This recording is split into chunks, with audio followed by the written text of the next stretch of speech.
Hello guys, we are back with our next tutorial. In this tutorial, let us see one of the most important concept, that is modular programming.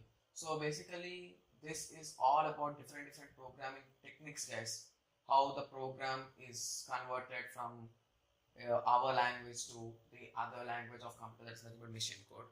So how the programmers do what they do and how they think and how it works. So basically, modular programming. Many programs are too large to develop by one programmer.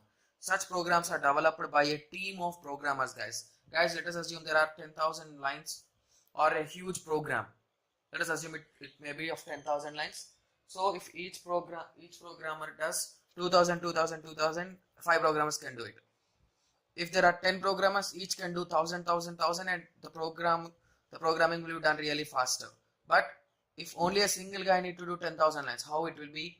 And if there are 100 members, each will be doing it just 100 lines. That's it. It's really simple, right? So many such programs are divided by a team of programmers, guys. So they divide the large program into sub-modules. So basically the question that comes in your mind is, if I write 10 lines and he writes 10 lines, how can we combine the program, or how can we do anything on that? So they will be dividing the program according to modules, guys. Module is something that can run on itself. So if I write a small code of a huge program, that code can run individually without the dependent of the main program. Those are the things that we call as module. So the programmers will divide different modules among themselves. So each module is written individually, tested individually, debugged individually, and at the end they are combined to form the total program. So even after forming the total program, there will be few type of errors, guys, in which I'll be taking the variable x and he'll be taking the variable x. Multiple declaration. Like that, there will be many kind of errors. We need to rectify them slowly. So at the end, we will be getting our final result. So there are three processes in between, that is assembling process, linking process, and debugging process. These three are the most important processes while we are executing or we are writing a program. So basically the first step will be assembling process. As mentioned earlier, assembler translates the source code to machine code, such as binary or object code. Okay guys, so in some languages they will be calling them as .object files, but they indirectly contain the binary code itself, guys. There is nothing much in that. So after assembling, it creates two separate files, guys.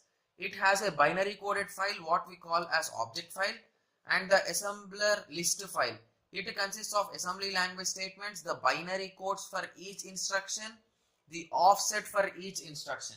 So that is what the assembly list file stores. So for each and every line we will be having something, right? So for each and every instruction we will be having a code or something. So that all will exist in this assembly list, and the object file is nothing but the binary coded file of the whole program. So now the process, after assembling, the linking process comes into play. So a linking is a process used to join together several object files. So for my program I got one object file, and for my friend's program he got one more object file. So we need to combine them.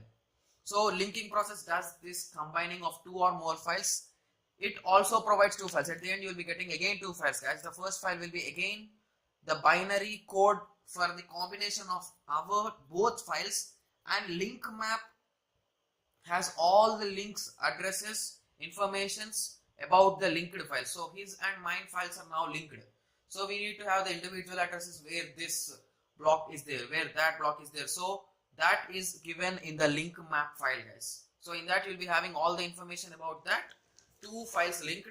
So the next process will be debugging. Debugging is mainly used for the programmer to get the desired output, guys. So if I want an output like output that shows the current time and date. So if it is showing 1 minute delay, or it is not updating live, but I want to update it live second by second. So I need to update the program, I need to debug it again. So if I get an error, I need to debug it. So a debugger allows us to load our object file into the system memory and execute the program and debug it. We debug the program until we get our desired output. So this is one of the key points, guys. So now I hope everyone got a small idea. So if you want, we can just draw a small graph, small block diagram for this steps of execution. First is translation, that is nothing but the assembler level. in which we'll be converting the program into object file or binary coded file. Then we follow linking to join and execute group of files, and relocation is also included in linkers only of a program to execute for the specified memory area allocated to it, and loading is nothing but execution, and debugging will also included in loading. So at the end we get our final result. So with this we'll be completing the 5th unit of our microprocessor interface, guys. So in the next tutorial we'll be covering the important topics and important memorizing things of this chapter. So let us meet in the next tutorial. Thank you. Thanks for watching.